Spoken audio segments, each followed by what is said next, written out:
saham bisa dapat cuan banyak nih. Nah, gue tapi nggak ada duit banyak. Gue minjem. Gue ngutang. Dan yang parahnya adalah ngutangnya, minjemnya sama pinjaman online. Nah, menurut lu gimana nih, bro? Pinjaman online itu kan bunganya sadis ya. Bisa 1%, Iya, bisa 1% sehari loh. Welcome to Talk Podcast. Let's talk now. Oke, hari ini kita akan bahas tentang saham lagi. Tapi kali ini kita bahas dari sisi yang berbeda, yaitu fenomena orang-orang main saham, tapi duitnya itu ngutang atau minjam dari pinjaman online. Nah, untuk bahas tentang topik ini, kita sudah ada guest dari Finansialku, namanya Robi. Halo bro, apa kabar? halo Andre, happy and healthy. How are you, bro? I'm good. Robi ini udah pernah jadi guest juga di Talk to Talk Podcast. Waktu itu kita bahas tentang properti ya. Properti, orang berpikir harga rumah tuh nggak pernah turun, naik terus. Tapi ternyata kenyataannya harga rumah pada anjlok. Orang pada jual BU. Ya, anyway bro, talk about our topic today. Ini orang kan lagi rame-ramenya pada main saham nih. 2020 katanya harga saham juga naik sih, pada naik semua, secara IHSG juga pada naik, dan juga orang-orang yang buka akun saham juga pada naik, bro. Yes, signifikan banget sih kemarin di resesi ini di beberapa bulan terakhir tuh investor lokal dan di rata-rata itu Gen Y, Gen Z ya itu dominan banget. Makanya itu suatu positif buat bursa efek Indonesia gitu karena keterlibatan penduduk kita udah makin tinggi. Banyak akun baru katanya nembusnya sampai 4 juta ya kalau nggak salah terakhir. Iya, kurang lebih angkanya segitu. Penambahannya 2 juta lebih kalau nggak salah ya. Iya, amazing kan. Iya, gila loh. Dan itu juga ditambah dengan fenomena juga banyak public figure yang mulai pamer portofolio sahamnya nih. Woi, gue udah profit nih segini. Ya, walaupun sempat akhirnya bursa efek turun tangan juga ya. Untuk mengedukasi. Ya karena ya itu sih karena ya kan kita nggak tahu ada kepentingan apa gitu kan. Takutnya kan buat beberapa orang mungkin hilang 10 juta nggak ada masalah kan. Tapi buat beberapa orang juga 10 juta tuh udah semuanya. Jadi mesti benar-benar kita harus sadari gitu ya risk and return-nya sebelum kita masuk uang kemanapun ya, nggak harus soal saham. Kalau aku selalu kita ngobrol risk and return-nya dulu nih, Dri. Gitu. Karena kalau orang bicara cuan, untung, semua orang mau, bener nggak? Betul.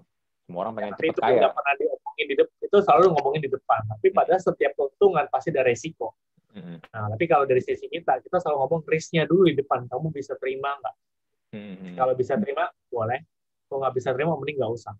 Gitu. Jangan sampai gini, bro. Misalnya untungnya berapa? Bisa 15%. Tapi pas rugi bisa berapa? 100%. Mateng kan? Iya. Betul. Iya, gitu kan. Berarti, totally langsung hilang uang kamu gitu loh. Dan kalau kamu nggak sadar ini, ya itu nggak jauhnya dengan kamu gambling. Gitu. Makanya juga ya, stigma saham itu judi mungkin karena hal ini juga ya. Benar banget gitu kan. Jadi ada juga yang kemarin sempat ramai istilah saham pom-pom kan. Iya. Ya kan, maksudnya ya tadi ada tendensi kita sharing ini, tapi ya nggak tahu nih beneran bagus nggak secara fundamental. Atau emang cuma ikut kesenian atau ada message di belakangnya supaya buat gerakin kan kita nggak tahu. Karena memang nggak bisa dipungkirin bandar itu ada ya di dunia saham ya, yang menggerakkan satu saham itu supaya bergerak harganya. Nah, tapi gini bro, sekarang juga ada fenomenanya selain ya ini fenomena yang bagus lah ya, ini tren yang bagus ketika orang mulai pada aware sama saham. Tapi ternyata juga membuat banyak orang berpikir, wah saham bisa dapat cuan banyak nih. Nah, gue tapi nggak ada duit banyak, gue minjem, gue ngutang, dan yang parahnya adalah ngutangnya, minjemnya sama pinjaman online. Nah, menurut lu gimana nih bro? Pinjaman online itu kan bunganya sadis ya, bisa 1% sehari loh. Iya benar banget. Kalau utang kartu kredit mungkin masih mending ya 2,25 sebulan gitu. Iya. Ini 2% per day gitu kan.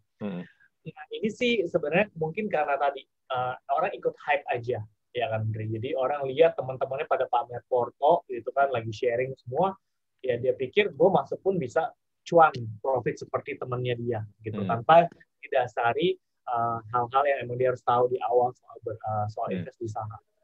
Gitu. Sekarang bayangin, Dri, gue kasih analogi dulu aja deh. Yang namanya trading kan nggak pasti, bisa naik, bisa turun. Betul. Kayak hari ini aja masih minus ya, udah hampir di IHSG bawah 6.000, 5.700-an. Iya. Itu udah naik. Kalau masuk ke 1.000 ya udah turun lumayan kan, 300 poin gitu. Betul. Nah, sedangkan yang ketidakpastian ini, lu lawan dengan sesuatu yang pasti. Satu pisah bunganya, 1% per hari. Ya kan? Atau misalnya ya kalau tuh kartu kredit misalnya anggap deh 2,25% atau 5% lah, anggap deh maksimal sebulan. Lu nggak pernah tahu kan? Berarti it's a very risky. Sesuatu yang pasti lu lawan dengan yang tidak pasti. Kecuali mainnya gini, lu misalnya masuk nih, ini contoh aja, lu bisa bayar bunga setiap bulan 3%. Tapi lu masuk instrumen yang misalnya sebulan menghasilkan 5%. Berarti kan masih ada surplus 2% dong. Betul. Fix dilawan dengan yang fix. Itu baru relate. Tapi kalau ini kan satu yang fix, satu yang variabel. It's a very dangerous. Apalagi pakai hutang. Kecuali itu uang dingin ya. Lu udah aman secara keuangan, secara dana darurat sudah aman. Asuransi sudah oke. Cash flow juga udah surplus, ya kan.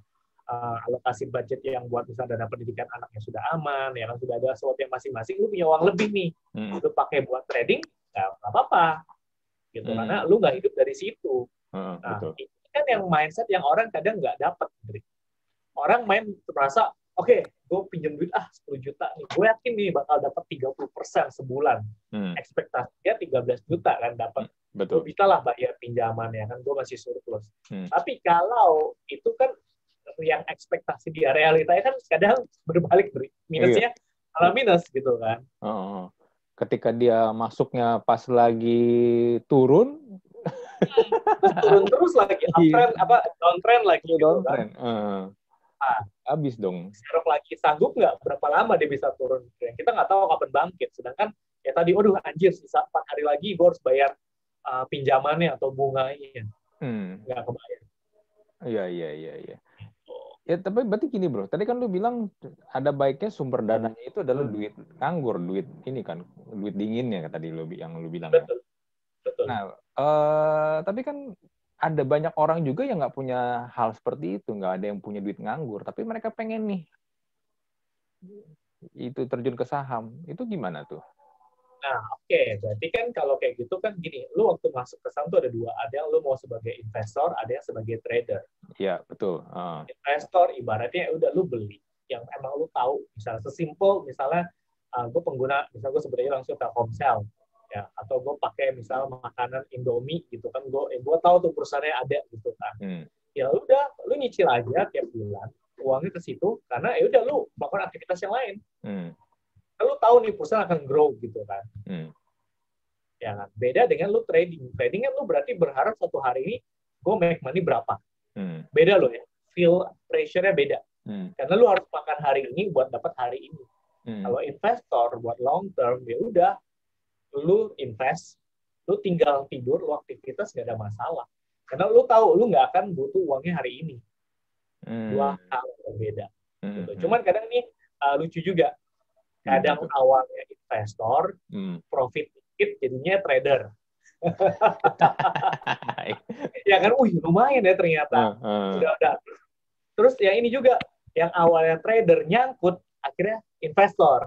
Jadi gue diemin dulu di situ. Ya kan, makin turun ya. Akhirnya itu bias akhirnya. Iya. Kemarin gue juga sempat ngobrol sama satu orang juga. Dia juga dia bentuk komunitas belajar saham juga. Dia juga ada mention tentang hal ini nih. Ternyata banyak banget orang-orang kayak begitu ya, yang nggak bisa menerima kenyataan ketika dia mau trading kalah nih. Yaudahlah, gue nginvest aja lah. Padahal sebenarnya itu sangat-sangat salah kata dia. Harusnya memang kalau lu memposisikan diri lu sebagai trader, ya lu ada yang namanya cut loss kan. Iya, cut loss. Rugi gitu, udah gitu loh. Tapi jangan lu diemin. Jadi betul. Kalau enggak, lu lanjut lebih hancur kan. Iya. Tapi gini bro, ini kan saham ini kan trik gimana ya? Gue tetap bisa bilang ini adalah suatu hal yang tricky sih, apalagi kalau lu nggak paham ya, lu baru masuk dan lu baru ikut-ikutan. Cuman kan kalau ngomong tentang edukasi nih, edukasi itu kan gimana ya? Orang Indonesia itu kan apalagi kalau ngomongin duit ya, dapat duit cepat itu kan wah langsung tuh rame-rame diserbu tuh. Ya kan kayak contoh ini deh, contoh bidang lain kayak podcast. Podcast kan kemarin 2020 rame banget tuh. Wah, orang rame-rame bikin podcast, tapi ternyata dapat duitnya susah. Dan akhirnya baru bikin berapa episode udah keluar, oh ternyata susah ya.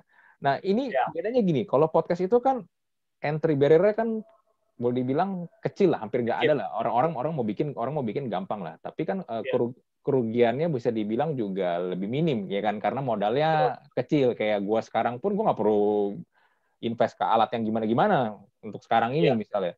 Tapi kan kalau saham bro, tetap aja lo harus keluar duit lumayan kan. Betul. Nah ini untuk edukasinya ini kita kalau mau nyari kemana nih? At least buat ini dah, buat orang-orang yang benar-benar masih mau baru belajar dulu deh gitu. Karena kan mungkin buat banyak orang it's a new thing gitu loh. Ya, oke. Sebenarnya gue kalau di finansialku ya, maksudnya kita kan tadi bertahap. Kalau orang yang misalnya selama ini dari orang tuanya tahunya cuma nabung deposito, kalau tiba-tiba langsung ke saham, kan kayak gap-nya jauh banget tuh. Dari yang benar-benar konservatif, tiba-tiba langsung yang agresif. Ya kan? Totally different. Jadi kita selalu mengedukasi step by step, baby step-nya. Mungkin nggak langsung ke saham. Misalnya lu pelajarin dulu aja obligasi. Ya, atau mungkin reksadana. Ya kan, kalau lu nggak punya waktunya, lu perlu orang lain yang manage uang lu, ya lu pakai aja reksadana. Ya kan, di situ ada macam, ada reksadana pasar uang, campuran, pendapatan tetap, ataupun reksadana saham. Ya kan, sebenarnya itu kembali lagi ke lu juga. Lu mau belajar apa enggak? Karena tadi, orang Indonesia, mindset-nya maunya cuan dulu. Ya kan, nyebur dulu nih, baru berenang. Ya kan, ada plus minus. Ada orang juga yang udah prepare dulu baru mulai. Nggak ada yang salah. Itu kan tiap tipe learning orang beda-beda. Gitu. Cuman ya kalau aku bilang ya awalnya tentuin aja uangnya berapa. Jangan sepenuhnya. Ya kan, ibaratnya jangan taruh semua uang invest lu di satu tempat. Ya itu kan kita bicara manajemen resiko. Benar nggak? Gitu. Makanya that's why buat pemula kalaupun mau coba saham, coba perusahaan-perusahaan yang misalnya LQ45 ya kan, yang emang udah oke, ya kan, perusahaan-perusahaan yang emang, atau nggak sesimpel yang perusahaannya emang lu yakin gue bisa tadi gue makan Indomie ya kan, gue beli misalnya tadi provider gue apa ya kan, ya, seperti itu aja yang lu pasti nih, misalnya lu naik mobilnya perusahaannya beli dari mana gitu kan, ya lu yakin nih secara bisnis sih akan long term di Indonesia gitu. Jadi lu di situ belajar sambil lu mungkin belajar soal pelaporan keuangannya seperti apa, ya kan. Terus juga mungkin kalaupun mau belajar fundamental gimana, teknikal seperti apa, ya bertahap aja dulu. Gitu. Tadi orang Indonesia kadang banyaknya malas belajar, maunya praktis. Kayak contoh gini, Tri, lu beli gadget, ya, ada buku manual kan, lu baca nggak? juga. Gue juga nggak baca. Gue juga nggak baca. Ya, tapi kan kadang ada beberapa yang sebenarnya yang kadang, kenapa nih handphone? Sebenarnya jawabannya ada di buku manual itu kan. Kan kadang kita nggak mau baca aja. Sebenarnya itu semua ada di situ. Troubleshooting-nya segala macam. Seperti itu. Jadi memang intinya mau nggak mau memang harus mempelajari dulu ya, nggak bisa langsung, weh kita terjun, nggak bisa tuh ya. Iya. Gitu. Tapi pemilihan kata juga gini sih. Itu langsung ke Marina, ke kasino aja. Iya. Jadi cacing atau jadi laga kan gitu. Betul. Cuma 50-50 kan. Kalau nggak lu untung ya kak, kalau nggak untung ya rugi. Iya, 50-50. Tapi mungkin ini kali ya, pemilihan katanya juga gue bilang sih emang udah dari awal salah sih bro. Soalnya ngomongnya main. Oh iya, bukan invest ya. Main saham ya, kan. Kalau main gue pikiran orang secara bawah sadar main ya gue kayak lagi main FIFA. Gue kayak lagi main winning level. Iya, sometimes you win, sometimes you lose kan. Iya, ya udah nothing tulus kan. Betul. Iya, jadinya menurut gue pemilihan katanya juga udah salah sih. Harusnya jangan kata main saham ya. Invest di saham, kan? Atau trading saham, ya. Misalnya kalau emang trading gitu ya. Kalau main kan ya tadi, ya for fun kan. Kayak main judi kan bro, kan nggak ada bener dong, main judi main saham bener kan? Iya, nggak ada bedanya lu main togel jadinya. Tebak-tebak angka. Asio. Iya. Kan sama juga tebak-tebak angka kan. Oh, gue mau masuk di angka berapa nih? Harga berapa nih? Tuhannya turun itu doang ya. Tuhannya turun. Iya. Tapi gini bro, juga ini ada tren lain juga nih, selain tadi orang pada minjem duit atau ngutang untuk main saham atau investor trading di saham, mulai banyak bermunculan juga public figure yang baru ya, gue bisa bilang baru, orang-orang baru yang ini nih mulai kasih edukasi saham, orang-orang ini mulai buka-buka kelas, buka seminar. Gue nggak tahu sih mereka tuh seberapa kredibel gitu loh, karena ya kalau yang gue lihat nama-nama ini, ya jujur sih gue nggak kenal sih. Mungkin bedanya kalau kayak lu kan, lu memang ada institusinya gitu, dan institusi lu memang juga resmi ya kan, lu juga ada license-nya dari Bursa Efek juga kan. Cuman mereka ini gimana bro ya? Menurut lu apakah mereka ini benar-benar emang kompeten atau gimana nih? Karena takutnya kan kalau mereka bisa narik follower banyak dan ternyata yang mereka ajarin caranya salah, banyak yang rugi, kan nggak bagus juga kan untuk kedepannya. Ya sebenarnya itu hak ya, semua orang kan boleh berbagi di era digital ini. Lu cuma modal handphone tuh lu bisa sharing what have you done gitu, apa yang lu lakukan. Ya, cuman itu kita nggak bisa kontrol. Ya itu kembali lagi ke kitanya. Kita kan punya nih di zaman semua akses informasi ada, lu bisa akses dari manapun ya. Tapi kan nanti tinggal disesuaikan aja dengan preferensi. Ya kan, tidak semua orang akan cocok dengan si A, tapi mungkin cocok dengan si B. Iya, kita juga harus lebih smart juga. Gitu. Kira-kira lu bisa terima nggak dengan konsep media? Kalau lu merasa secara analisa lu dan lu bisa terima resiko dia, ya go ahead. Gitu. Tapi kalau lu merasa emang kayaknya agak cukup ekstrim nih caranya, nggak cocok di gue, ya nggak usah, gitu aja. Jadi balik lagi, buyer, kan kita as a buyer aja gitu kan. Seller banyak di luar sana, lu kayak ke pasar kan. Lu nawar nih, nggak cocok, ya lu pindah aja ke lapak sebelah, sama aja. Jadi be a smart user aja sih. Ya, tapi sometimes segini juga sih, mereka ngajarin, ujung-ujungnya buka seminarnya berbayar. Gue gimana ya, ini opini pribadi gue sih. Kalau memang menurut gue lu memang udah jago di saham ya, seharusnya idealnya lu nggak perlu lagi buka seminar dan seminarnya berbayar gitu. Lu ya memang kalau lu pengen ada yang lu pengen bagiin ya you just share it gitu. Lu nggak perlu lu nggak perlu ngecharge orang lagi menurut gue sih. Oke, ya itu sih kembali ya, makanya kan value tiap orang beda bro. Ada yang sharing, yang ini sebenarnya, atau juga itu teknik marketingnya juga, funneling kan, kasih yang free dulu, kalau mau yang lebih upgrade ya bayar, ya sama sih. Maksudnya di YouTube pun gitu kan, lu mau gratis ya bayar iklan, lu nggak mau ya lu bayar premium, as simple as that sih gitu. Jadi itu pilihan sih, kita nggak buat yang ngejar gimana enggak sih. Jadi balik aja, kalau lu suka lu lanjutin, kalau nggak suka lu mundur dulu, itu aja, simple. Gitu. Nah, cuman kalau misalnya pengen memilih orang-orang yang menurut lu qualified tuh apa sih yang bisa kita lihat, bro? Ya mungkin lu bisa lihat dari historis ya, karena di jejak digital juga banyak ya kan. Ya, mungkin lihat experience dia juga, dia udah berapa lama misalnya, itu sebagai indikator ya mungkin. Terus juga ya tadi value yang dia sharing benar kira-kira cocok nggak nih, ya kan. Maksudnya kayak contoh nih di investor saham pun kan macam-macam, ada yang value investor, ada yang growth investor, ya kan, ada juga mungkin dividend hunter segala macam gitu. Balik lagi gitu, karena tadi marketnya banyak, ya kan.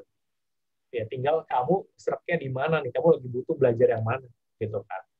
Jadi ya balik lagi ya, terus kalau emang di sekeliling kamu ada yang kamu rasa oke, berdasarkan yang kamu tahu sendiri story-nya dia waktu kayak gimana, ya minta pendapat aja gitu. Kadang kan orang-orang terdekat kita sebenarnya itu mentor-mentor yang bisa langsung ya. Ya tinggal kamu ya, do you want to be humble nggak nanya ke dia gitu kan. Kadang kan kita gengsi dong.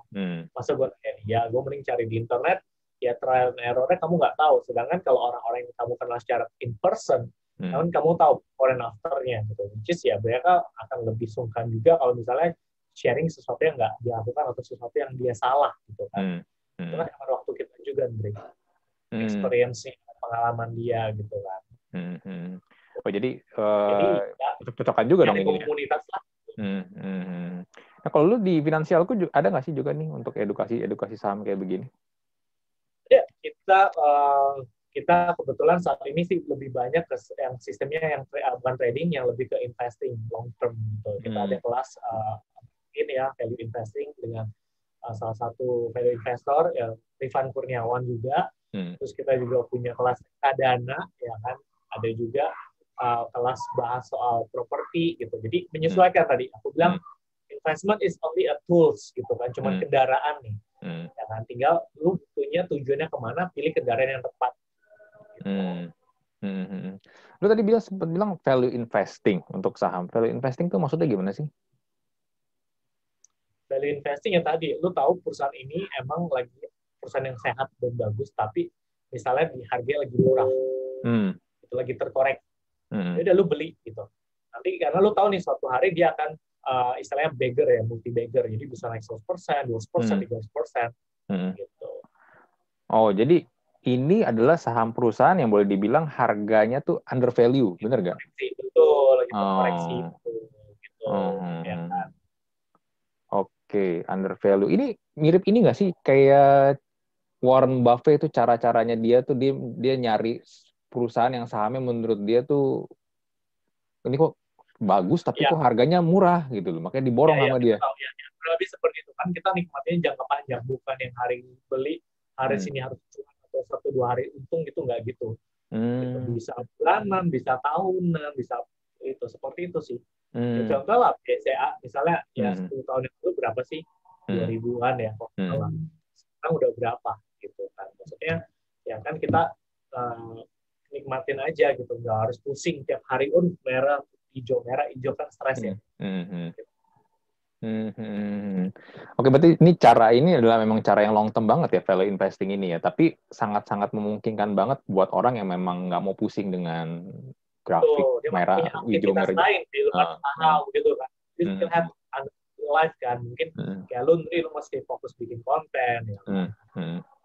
Bikin event segala macam kan, nggak mungkin kan lu tiap hari 8 jam liatin 6 jam trading kan pusing juga kan, nggak semua orang passionnya di situ, benar ya? Betul. Kalau gua ngeliatin terus, gua nggak bisa podcast jam segini nih. Ini kita lagi rekaman jam 11 siang nih, Pak. Market lagi running nih.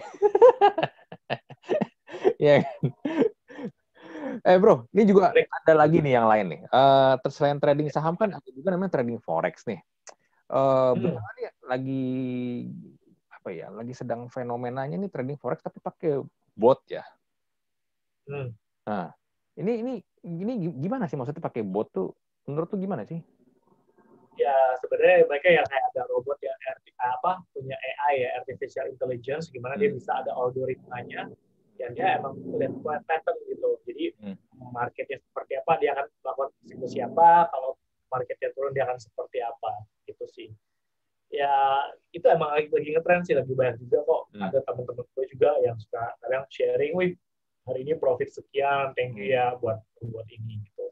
Ya nggak ada masalah sih ya, maksud gue kan ini balik lagi ke tiap orang, itu kan preferensi.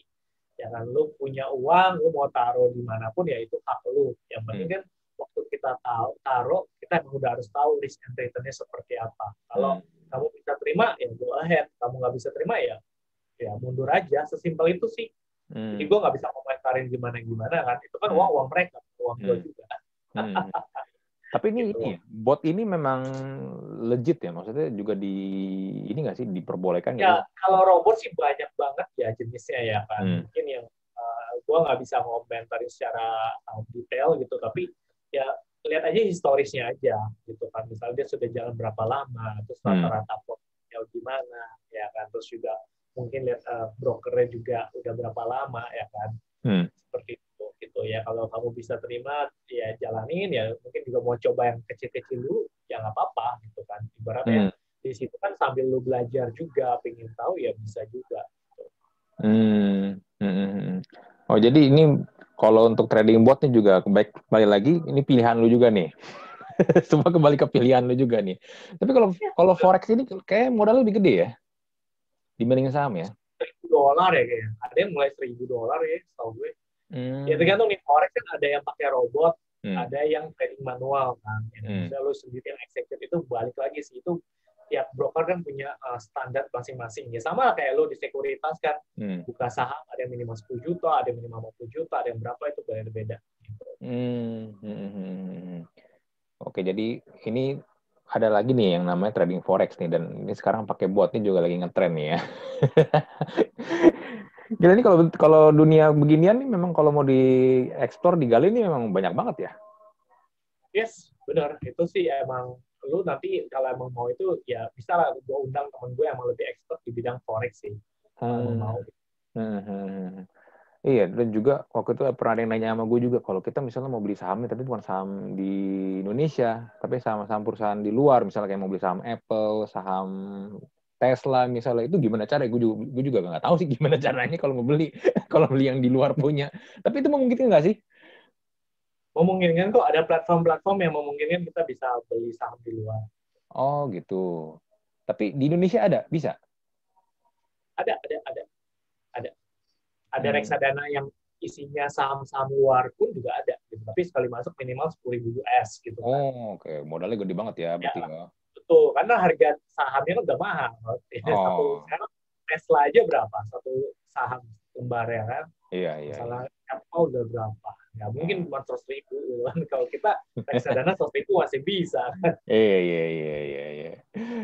Oke, bro. Berarti nih gini, kalau mau gue simpulkan nih, berarti kita kalau trading itu jangan pakai kata main lah ya. Mau investasi atau trading saham itu usahakan jangan ngutang atau minjem lah ya. Bener banget. Walaupun mungkin kalau kita lihat hitung-hitungan, wah kalau saham nih bisa untung sebulan 50% atau 60%, tapi kan nggak pasti ya. Yes, betul banget. Bener banget gitu. Jadi lu jangan kita di gambling kan jatuhnya. Lu fix lawan yang nggak fix. Which totally gila banget sih. Tapi ada nih orang-orang yang masih bermain kayak gini dan rugi nih, ada nggak sih? Atau mereka ada, makanya juga banyak kok yang masuk DM di finansialku, konsultasi Kak, ini gimana ya, uang saya nyangkut di sini, padahal saya berharap seperti ini, padahal ini uang misalnya buat dana pendidikan anaknya, jangan aku sampai misalnya dana daruratnya kepake, ya kan. Yang tadi ada juga yang utang kartu kredit, itu ya beresiko gitu, karena ya tadi pas ditanya, ya sih habis kayaknya lagi hype nih gitu kan, gue ibarat ada istilah FOMO, fear of missing out. Kalau sekeliling gue melakukan itu, kok gue enggak. Jadi gue malah takut yang gue berbeda. Akhirnya gue coba. Nah, tapi kan waktu dia masuk dengan orang lain itu masuk kan mungkin timingnya beda, bro. Momentumnya beda. Iya. Ya, akhirnya pasti beda juga. Timingnya masuknya awal Januari. Terus nggak lama marketnya koreksi. Turun semua. Ya, dari di portofolio itu yang dia sudah masuk di misalnya di 2020 misalnya di kuartal 3 misalnya kan kita nggak tahu kan. Waduh, berarti ini belajarnya nih bener-bener harus ini banget ya, kalau nggak bakal rugi banget ya. Ya, itu invest waktu kamu, invest ilmu kamu ya, karena kalau nggak SPP bayarnya kerugian itu, bener nggak? Mau belajarnya kan rupiah kan, mainnya rupiah, ruginya rupiah. Gitu. Berarti ini kalau misalnya ada yang mau belajar saham juga nih dari finansialku, berarti gimana nih? Nanti kalau emang teman-teman mau belajar yang sifatnya tadi ya, belum trader kita sih belum buka ya, belum ada kelasnya. Jadi kalau buat yang long term, kamu bisa kontak aku di IG @robikristi atau langsung @finansialku.com. Nanti kalau aplikasinya juga bisa, langsung aja nanti kita akan kasih linknya supaya teman-teman bisa langsung bergabung dengan komunitas belajar saham dan reksadana sesuai nanti kebutuhan kamu, yaitu untuk dapat akses belajar gitu. Karena tiap bulan buat semua pre-member itu ada webinar internal kita, Dri. Gitu. Jadi itu update-nya tiap bulan ada gitu. Terus kamu juga ya sekali gabung ya udah selamanya di komunitas itu gitu. Jadi one single investment aja. Jadi juga ini ya, saling membantu juga ya, karena bentuknya komunitas ya, saling support ya. Benar. Kan bisa sama-sama yang baru belajar, bisa ngobrol juga gitu. Makanya kita ada grup dedicated di situ.